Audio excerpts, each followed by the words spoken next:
The Lord said to Moses, Command the Israelites to bring you clear oil of pressed olives for the light, so that the lamps may be kept burning continually. Outside the curtain that shields the Ark of the Covenant law in the tent of meeting, Aaron is to tend the lamps before the Lord from evening till morning continually. This is to be a lasting ordinance for the generations to come. The lamps on the pure gold lampstand before the Lord must be tended continually. Take the finest flour and bake 12 loaves of bread, using 2/10 of an ephah for each loaf. Arrange them in 2 stacks, 6 in each stack on the table of pure gold before the Lord. By each stack, put some pure incense as a memorial portion to represent the bread and to be a food offering presented to the Lord. This bread is to be set out before the Lord regularly, Sabbath after Sabbath, on behalf of the Israelites as a lasting covenant.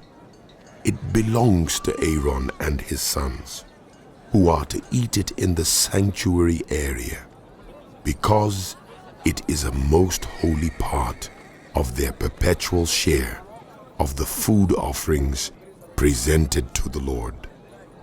Now the son of an Israelite mother and an Egyptian father went out among the Israelites, and a fight broke out in the camp between him and an Israelite. The son of the Israelite woman blasphemed the name with a curse, so they brought him to Moses. His mother's name was Shelomith, the daughter of Debrai the Danite. They put him in custody until the will of the Lord should be made clear to them. Then the Lord said to Moses, Take the blasphemer outside the camp. All those who heard him are to lay their hands on his head, and the entire assembly is to stone him. Say to the Israelites, anyone who curses their God will be held responsible. Anyone who blasphemes the name of the Lord is to be put to death. The entire assembly must stone them, whether foreigner or native born. When they blaspheme the name, they are to be put to death. Anyone who takes the life of a human being is to be put to death. Anyone who takes the life of someone's animal must make restitution. Life for life. Anyone who injures a neighbor is to be injured in the same manner. Fracture for fracture. Eye for eye. Tooth for tooth. The one who has inflicted the injury must suffer the same injury. Whoever kills an animal must make restitution, but whoever kills a human being is to be put to death. You are to have the same law for the foreigner and the native born. I am the Lord your God. Then Moses spoke to the Israelites, and they took the blasphemer outside the camp and stoned him. The Israelites did as the Lord commanded Moses. The Lord said to Moses on Mount Sinai, Speak to the Israelites and say to them, when you enter the land I am going to give you, the land itself must observe a Sabbath to the Lord. For 6 years sow your fields, and for 6 years prune your vineyards and gather their crops. But in the 7th year, the land is to have a year of Sabbath rest, a Sabbath to the Lord. Do not sow your fields or prune your vineyards. Do not reap what grows of itself, or harvest the grapes of your untended vines. The land is to have a year of rest. Whatever the land yields during the Sabbath year will be food for you, for yourself, your male and female servants, and the hired worker and temporary resident who live among you, as well as for your livestock and the wild animals in your land. Whatever the land produces may be eaten. Count off 7 Sabbath years, 7 times 7 years, so that the 7 Sabbath years amount to a period of 49 years. Then have the trumpet sounded everywhere on the 10th day of the 7th month. On the Day of Atonement, sound the trumpet throughout your land. Consecrate the 50th year and proclaim liberty throughout the land to all its inhabitants. It shall be a jubilee for you. Each of you is to return to your family property and to your own clan. The 50th year shall be a jubilee for you. Do not sow and do not reap what grows of itself, or harvest the untended vines. For it is a jubilee and is to be holy for you. Eat only what is taken directly from the fields. In this year of jubilee, everyone is to return to their own property. If you sell land to any of your own people or buy land from them, do not take advantage of each other. You are to buy from your own people on the basis of the number of years since the jubilee, and they are to sell to you on the basis of the number of years left for harvesting crops. When the years are many, you are to increase the price, and when the years are few, you are to decrease the price, because what is really being sold to you is the number of crops. Do not take advantage of each other, but fear your God.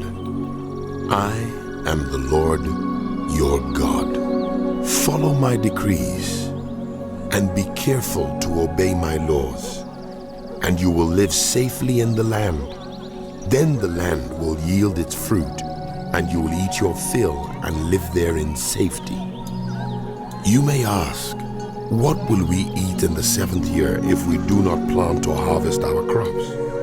I will send you such a blessing in the 6th year that the land will yield enough for 3 years. While you plant during the 8th year, you will eat from the old crop and will continue to eat from it until the harvest of the 9th year comes in. The land must not be sold permanently, because the land is mine, and you reside in my land as foreigners and strangers. Throughout the land that you hold as a possession, you must provide for the redemption of the land. If anyone among you becomes poor and sells some of their property, their nearest relative is to come and redeem what they have sold. If, however, there is no one to redeem it for them, but later on they prosper and acquire sufficient means to redeem it themselves, they are to determine the value for the years since they sold it and refund the balance to the one to whom they sold it. They can then go back to their own property. But if they do not acquire the means to repay, what was sold will remain in the possession of the buyer until the year of Jubilee. It will be returned in the Jubilee, and they can then go back to their property. Anyone who sells a house in a walled city retains the right of redemption a full year after its sale. During that time, the seller may redeem it. If it is not redeemed before a full year has passed, the house in the walled city shall belong permanently to the buyer and the buyer's descendants. It is not to be returned in the Jubilee. But houses in villages without walls around them are to be considered as belonging to the open country. They can be redeemed, and they are to be returned in the Jubilee. The Levites always have the right to redeem their houses in the Levitical towns which they possess. So the property of the Levites is redeemable. That is, a house sold in any town they hold, and is to be returned in the Jubilee, because the houses in the towns of the Levites are their property among the Israelites. But the pasture land belonging to their towns must not be sold. It is their permanent possession. If any of your own people become poor and are unable to support themselves among you, help them as you would a foreigner and stranger, so they can continue to live among you. Do not take interest or any profit from them, but fear your God, so that your poor neighbors may continue to live among you. You must not lend them money at interest or sell them food at a profit. I am the Lord your God, who brought you out of Egypt to give you the land of Canaan and to be your God. If any of your own people become poor and sell themselves to you, do not make them work as slaves. They are to be treated as hired workers or temporary residents among you. They are to work for you until the year of Jubilee. Then they and their children are to be released, and they will go back to their own clans and to the property of their ancestors. Because the Israelites are my servants, whom I brought out of Egypt, they must not be sold as slaves. Do not rule over them ruthlessly, but fear your God. Your male and female slaves are to come from the nations around you. From them you may buy slaves. You may also buy some of the temporary residents living among you and members of their clans born in your country, and they will become your property. You can bequeath them to your children as inherited property and can make them slaves for life, but you must not rule over your fellow Israelites ruthlessly.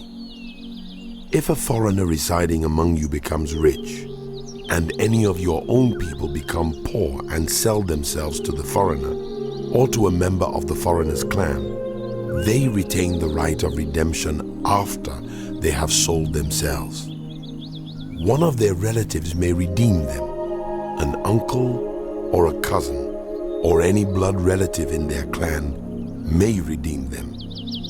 Or if any of them prosper, they may redeem themselves. They and their buyer are to count the time from the year they sold themselves up to the year of Jubilee. The price for their release is to be based on the rate paid to a hired worker for that number of years. If many years remain, they must pay for their redemption a larger share of the price paid for them.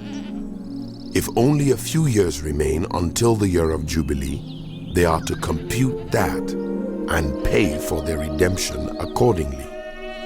They are to be treated as hired workers from year to year. You must see to it that those to whom they owe service do not rule over them ruthlessly. Even if they are not redeemed in any of these ways, they and their children are to be released in the year of Jubilee. For the Israelites belong to me as servants. They are my servants, whom I brought out of Egypt. I am the Lord your God.